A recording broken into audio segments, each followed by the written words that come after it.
উপযোগী যে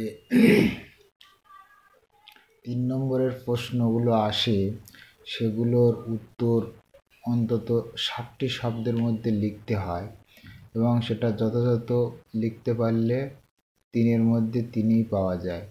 তো সেই হিসেবে আমরা প্রলয়োল্লাস কবিতাটি কাজী নজরুল ইসলামের লেখা এই কবিতা থেকে 3টি প্রশ্ন নির্বাচন করেছি এবং সেই 3টি প্রশ্নের উত্তর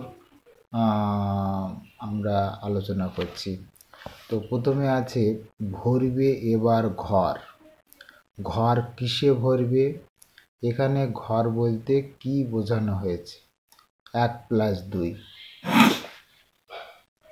এখানে আমরা প্রথমে লিখব গতানুগতিক সব প্রশ্নের উত্তরের ক্ষেত্রে কার লেখা কোন গল্প বা কবিতা থেকে নেওয়া সেটা লিখতে হয়। সেই হিসাবে আমরা বলবো বিদ্রোহী কবি কাজী নজরুল ইসলামের লেখা প্রলয়োল্লাস কবিতা থেকে অংশটি গৃহীত হয়েছে। তো এখানে ঘর বলতে মূলত আলয় বা ভবনকে বোঝানো হচ্ছে। তো ঘর কিসে ভরবে? 1 নম্বর প্রশ্নের উত্তরে আমরা বলবো যে চন্দ্রের আলোকে ঘর ভরবে। এখানে ঘর বলতে যে আলো তরুণ বিপ্লবী দলকে মুক্তির পথ দেখাবে, এই আলো।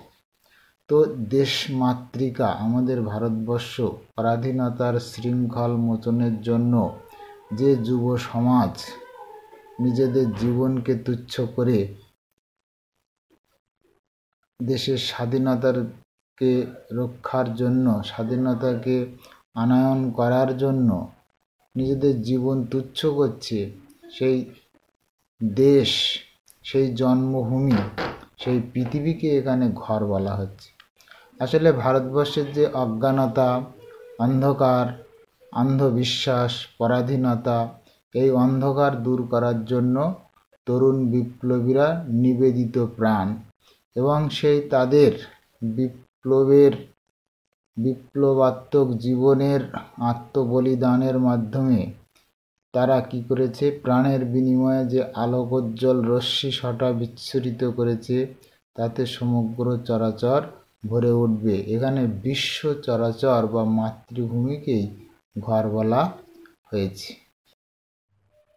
দ্বিতীয় প্রশ্ন, এবার মহানিশার শেষে আসবে উষা অরুণ হেসে। মহানিশা কি? এই মন্তব্যের মধ্য দিয়ে কবি কিসের ইঙ্গিত দিয়েছেন? তো একইভাবে আমরা লিখব কাজী নজরুল ইসলামের লেখা প্রলয়োল্লাস কবিতা থেকে উদ্ধৃত অংশটি নেওয়া হয়েছে। এখানে মহানিশা বলতে পরাধীনতার গ্লানিতে যে ভারত ভূমিকে, ভারতবাসীকে অন্ধবিশ্বাসের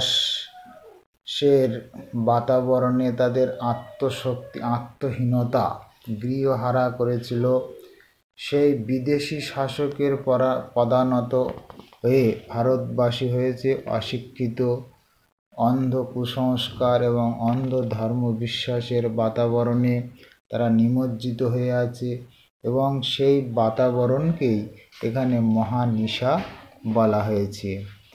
এই মহানিশার মধ্য দিয়ে কবি কিসের ইঙ্গিত দিয়েছেন? বলতে হবে যে রাত্রি যতই গভীর হোক একদিন তা কী হবে? সূর্যোদয় অবশ্যই হবে। আর এই সূর্যোদয়টা কি? তরুণ বিপ্লবীরা তাদের বিপ্লবাত্মক কর্মের মধ্য দিয়ে ভারতবর্ষের স্বাধীনতার সূর্যকে অবশ্যই আনয়ন করবে। 3 নম্বর প্রশ্ন, বধূরা প্রদীপ তুলে ধর। কবি কাদের কেন প্রদীপ তুলে ধরতে বলেছেন? তো এখানে ভারতবর্ষের একটা পরম্পরা আছে, যে পরম্পরায় আমরা জানি কুলবধূরা প্রদীপ প্রজ্বলন করে সংসারে অমঙ্গলের অন্ধকার দূর করে। তো এখানে সেই বধূদের প্রদীপ তুলে ধরতে বলা হচ্ছে কাদের জন্য? যারা এই ভারতবর্ষের স্বাধীনতায় অংশগ্রহণ করে দেশের স্বাধীনতা আনবে বলে যে প্রতিজ্ঞাবদ্ধ হয়েছে, সেই নবীন জীবনকে তরুণ প্রজন্মকে বরণ করার কথা বলেছেন। তো পরাধীনতার অন্ধকার দূর করার জন্য, অশিক্ষা, অজ্ঞানতা, ধর্মীয় ভেদাভেদের যে অন্ধকার দূর করার জন্য তরুণ বিপ্লবীরা নিজেদের আত্মবলিদানে প্রস্তুত হয়েছে।